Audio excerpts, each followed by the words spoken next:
prospectus is submitted. Okay. Another chief characteristics of a public company is statutory meeting and statutory report. What is statutory meeting? What is statutory report? I'll explain it once I'll be getting to that stage. But this is a sort of meeting. This is the very first meeting, you see, and the condition of holding a statutory meeting and the condition of submitting statutory report to the Security and Exchange Commission of Pakistan as well as to the general meeting of the shareholders. This is a characteristic of public company. Okay, and this was the last. These are the six. These 6 points can help you to know whether the company you are studying is a public company or a private company. Coming to the characteristics of a private limited company. Minimum number, 2, not 3, unlike a public company. I'm talking about the salient features or chief characteristics of a private company. In a private company, minimum is 2, can't be beyond 2, below 2. And the maximum number of a private limited company is 50.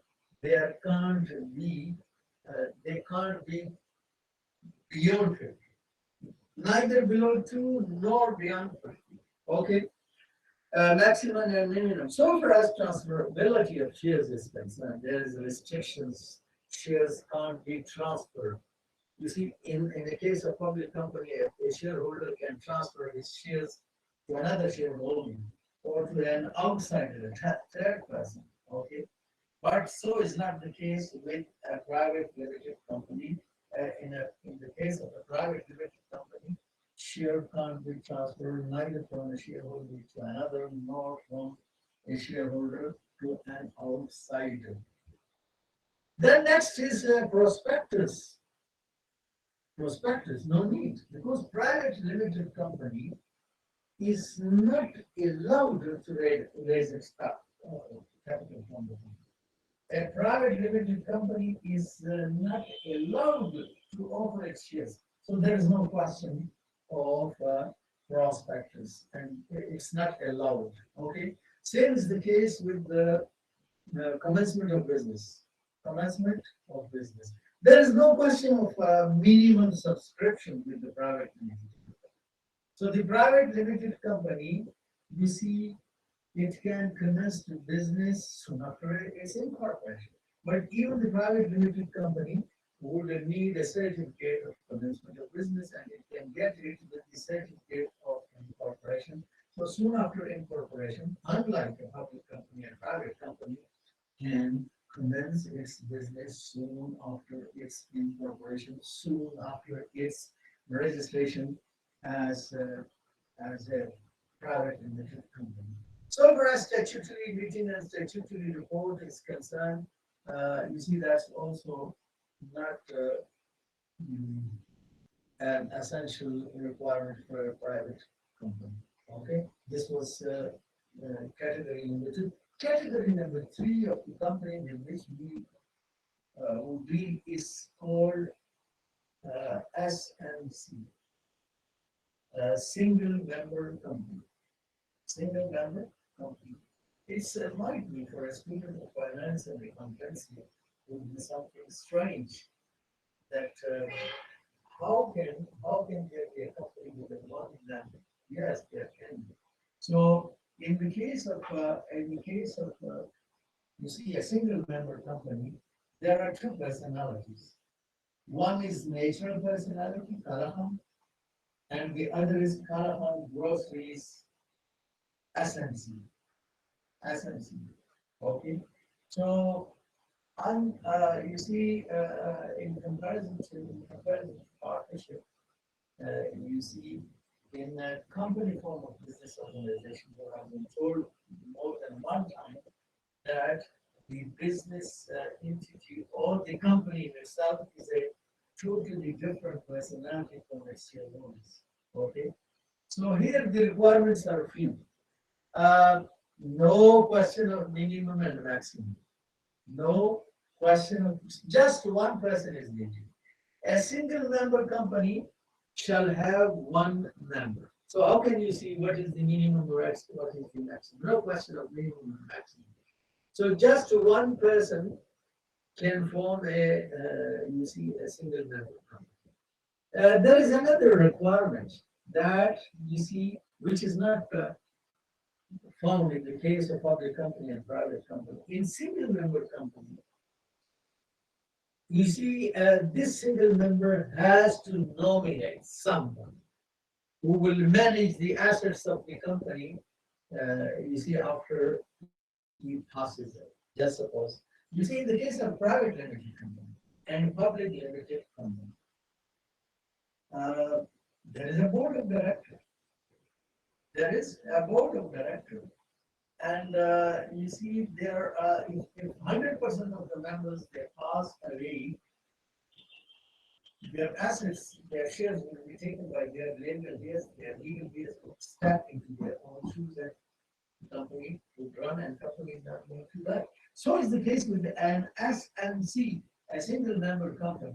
A single member company is never, never, never going to die with the death of its a single member or the sole member. It can be continued. We have already decided, or it has already been decided that the company is a distinct personality from its member. So it has a perpetual life until and unless it is put to death, until and unless it is wound up properly with the provided procedure. Okay.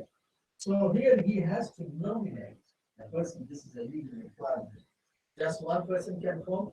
And don't forget that the requirements which are needed for forming a public company and a private company, they are not required here. Here too, you see, memorandum of association and article of association and all other requirements are there. But two peculiar characteristics of an SMC is that number is one and its maximum and minimum. And number two is nomination of the person who, after the death of single person, okay, after the demise of single member, would distribute the assets. Okay. So this is then the legal. Just suppose that God forbid, Kalahan, who has converted his grocery shop from a sole proprietorship to a SMC single member company. Okay, if he passes away, Kalahan Groceries single SMC is not going to die. It will be inherited by his son. So if he has got one son, so it would remain a single member company. But if this company is inherited or the share of Kalahan is inherited by more than one children, then may obviously you see this would not be a single member company. Why? Because the number of members in a single member company must be one and they are more than one. So there are two ways, either to dissolve and to form a new company or to convert it. Okay. Coming to the conversion, I mean, question here arises that, well, let us take first of all conversion of a public company into a private company. I mean, law is not asking the company why it is asking for its conversion from public to private. But as a student of law, you must have, I mean, question must arise in your mind that why conversion? Why a public company? A public company is a huge thing, making a lot of profit, having a lot of unlimited number of members. Then why? Why it is being converted? And what's the logic behind the idea of converting a public limited company into a private? There might be so many reasons. Might be so many reasons. Might be the members they have reached to the conclusion. Mohammed bin Qasser, don't you have camera in your mobile or in your laptop? Your camera is not turned on. I have told you that if your camera is not turned on, you will be marked absent. So why? maybe so another reason, maybe the business is not good. Maybe the strength, the financial strength of the company is not such to take huge project, huge contracts. So they plan to squeeze their business, to squeeze their membership. So it's easy under section 46. A public company at any time can decide, you see, to convert itself, but it cannot do it. A public company cannot convert itself into a private limited company at its own. There are requirements. What are those requirements? Let's look into the requirements. Basically, there are three requirements. Requirement number one is prior approval. Okay. Section 46 talks about the requirement for the conversion of a public company into a private company. Requirement number one, according to section 46, is prior approval of the commission.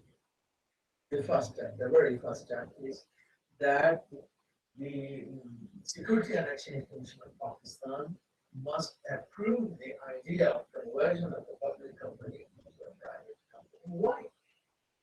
And the question arises, why? This should be the concern of the shareholders. They should decide that no, since a public company, in a public company, the rights of public are involved, therefore, you see, this regulatory authority, the Security and Exchange Commission of Pakistan, has to function as a watchdog, has to function as a protector of public rights. That's why you see a public company cannot be converted into a private company until and unless the Security and Exchange Commission of Pakistan has approved it. And how would this permission, you see, in response to an application, verbal request has no value here. The company, you see, must seek permission. But before, how can the board of directors, how can few directors, or how can a director, you see, without seeking the approval of the general meeting of the shareholders can go and file this application. So it means that first of all, the idea has to be approved by the members and not by the simple majority of members. You see, minimum 3/4, a huge majority, as huge as 3/4 of the members, you see, must have approved the idea of conversion of this public company into a private company. And for that purpose, you see, the board of directors would call a meeting of a general meeting of shareholders, and there, you see, they will submit the idea of you see,